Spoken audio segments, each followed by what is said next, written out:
ഏതുതരം ഇവന്റ്സും ഭംഗിയായി നടത്താൻ ഒരേ ഒരിടം ക്ലാപ്പ് ഔട്ട് ഇവന്റ്സ്. നരേന്ദ്രമോദിയുടെ 56 ഇഞ്ച് നെഞ്ചളവ് കാണാൻ വല്ലാത്തൊരു ആഗ്രഹമുണ്ട്. മുസ്ലിങ്ങൾക്കെതിരെ ഏതെങ്കിലും ഒരു തീരുമാനമെടുക്കുമ്പോൾ അമിത്ഷായിലും മോദിയിലും സംഘപരിവാറിന്റെ നേതാക്കന്മാരിലുമൊക്കെ ഈ 56 ഇഞ്ച് നെഞ്ചളവ് ഞങ്ങൾ കണ്ടിട്ടുണ്ട്. പക്ഷേ ചൈനക്കെതിരെ വരുമ്പോൾ ആ 56 ഇഞ്ച് നെഞ്ചളവ് ബാങ്കിൽ കൊണ്ടുപോയി പണയം വെച്ചിരിക്കുകയാണ്. നേപ്പാളിനെതിരെ വരുമ്പോൾ പോലും ആ 56 ഇഞ്ച് നെഞ്ചളവിൽ നിന്ന് ഒരു 10 ഇഞ്ച് നെഞ്ചളവെങ്കിലും വേണമായിരുന്നു നരേന്ദ്രമോദിയും അമിത്ഷായും അടങ്ങുന്ന സംഘപരിവാർ കൂട്ടങ്ങളെ.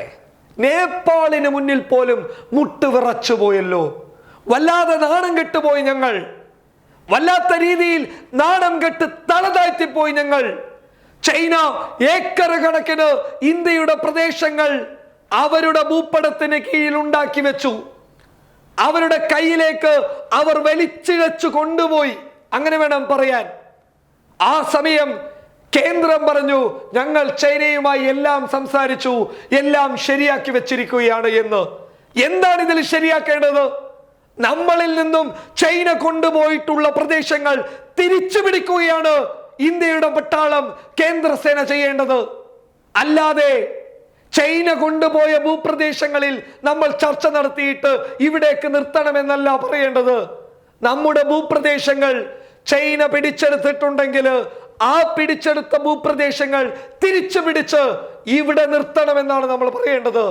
അല്ലാതെ അവർക്ക് വേണ്ടിയിട്ട് ഓശാന പാടാനല്ല കേന്ദ്രം തയ്യാറാവേണ്ടത്. അതൊക്കെ അവിടെ കിടക്കട്ടെ. ചൈന ഒരുപാട് പ്രദേശങ്ങൾ കൈയടക്കിയതല്ലേ, പിന്നെന്തിനാണ് നമ്മൾ വെറുതെ ഇരിക്കുന്നത് എന്ന് പറഞ്ഞ് ഇതാ നേപ്പാളും വന്നിരിക്കുകയാണ്.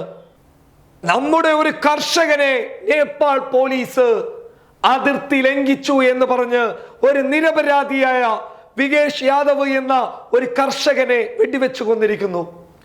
മറ്റൊരാളെ അവർ തടവിലാക്കി വെച്ചിരിക്കുന്നു. അയാളെ വിട്ടു എന്നാണ് നേപ്പാൾ വൃത്തങ്ങളിൽ നിന്ന് നമുക്ക് ലഭിക്കുന്ന റിപ്പോർട്ടുകൾ.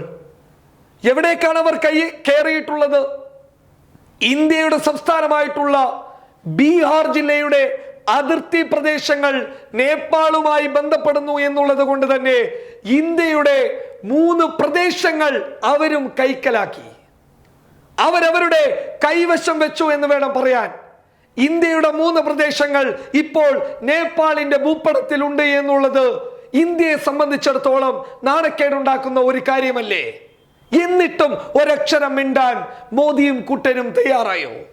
എത്രത്തോളം ദാരുണമായ ഒരു സ്ഥിതിഗതിയാണ് ചൈന ഇന്ത്യയും തമ്മിൽ, നേപ്പാളും ഇന്ത്യയും തമ്മിൽ നടക്കുന്നുള്ളത്. പാകിസ്ഥാൻ ആയിരുന്നുവെങ്കിൽ പൊളിച്ചേനെ അല്ലേ? പാകിസ്ഥാൻ ഇന്ത്യയുടെ പ്രദേശങ്ങൾ കയ്യേറിയിട്ടുണ്ടെങ്കിൽ നല്ല ചുട്ട മറുപടി കൊടുക്കണം. ആ മറുപടി എന്തേ ചൈനക്ക് കൊടുക്കാൻ പറ്റാത്തത്? അതേ മറുപടി എന്തേ നേപ്പാളിന് കൊടുക്കാൻ പറ്റാത്തത്?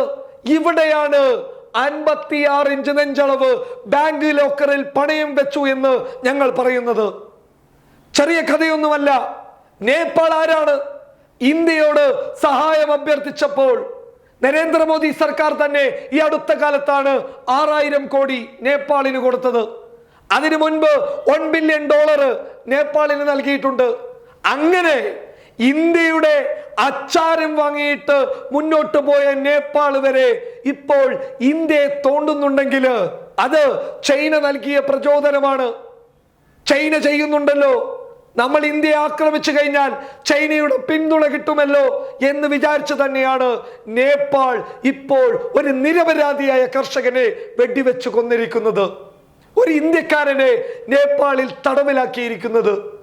ഇന്ത്യയുടെ അച്ചാരം വാങ്ങിയവർ ഇന്ത്യയെ നോക്കിയിട്ട് പൊട്ടിച്ചിരിച്ചുകൊണ്ട് എപ്പോൾ വേണമെങ്കിലും അതിർത്തി കടന്ന് ഞങ്ങൾ യുദ്ധം ചെയ്യുമെന്ന ലാഘവത്തോടുകൂടി ഇന്ത്യയിലെ ജനങ്ങളെ നോക്കി പൊട്ടിച്ചിരിക്കുമ്പോൾ ഒരു മറുപടി കൊടുക്കാൻ പോലും പറ്റാത്ത ഇവർക്ക് എവിടെയാണ് 56 ഇഞ്ച് നെഞ്ചളവുള്ളത്? ഒന്ന് പറഞ്ഞു തരണം. അതീവ ദയനീയമാണ് ഇന്ത്യയുടെ സാഹചര്യം. ഒരു ഭാഗത്ത് കൊറോണ വേട്ടയാടുമ്പോൾ മറുഭാഗത്ത് ചൈനയും നേപ്പാളും ഇന്ത്യയെ വേട്ടയാടുന്നു. ഈ ദാരുണാവസ്ഥയിൽ നിന്ന് കരകയറണമെന്നുണ്ടെങ്കിൽ 56 ഇഞ്ച് നെഞ്ചളവുള്ള ആൺകുട്ടികൾ ഇന്ത്യ രാജ്യം ഭരിക്കണം. News desk public Kerala.